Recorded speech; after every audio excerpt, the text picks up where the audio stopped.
তুমি না তওবা করেছিলে? তুমি না শুধুমাত্র আল্লাহর জন্য সবকিছু ছেড়ে দিয়েছিলে? বুঝতে পেরেছিলে কোথায় তোমার আসল ঠিকানা? ভুলে গেছো? আবার কোন পাপ তোমায় গ্রাস করে নিল? তুমি তো সেই যে নিজের পাপের প্রতি অনুতপ্ত হয়ে সিজদায় পড়ে অঝরে কেঁদেছিলে। তাহলে আবার কেন দুনিয়ার ধোকায় পড়ে গেলে? কেন ভুলে গেলে কোথায় তোমার আসল গন্তব্য? তুমি কি হার মেনে নিয়েছো নফসের কাছে? তুমি এত দুর্বল, ভুলে গেছো তুমি কার বান্দা? কে তোমার রব?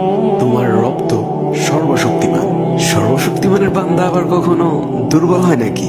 মৃত্যু পর্যন্ত লড়ে যাও তুমি। শয়তানকে দেখিয়ে দাও তোমার ইমানের পাওয়ার। শয়তানের ধোকায় পড়ে অনেক পাপ করে ফেলেছো, তাই নিরাশ হয়ে গেছো তুমি, তাই না? তুমি কি জানো না তোমার রব কতটা মহান? তিনি তো তোমাকে ক্ষমা করার জন্য অপেক্ষা করছেন। তাই ফিরে আসো সেই রবের দুয়ারে, যার দুয়ার কখনো বন্ধ হয় না। ভিডিওটি ভালো লাগলে একটি শেয়ার করে দিবেন, হয়তোবা আপনার একটি শেয়ারও কারো হেদায়েতের উসিলা বনে যাবে।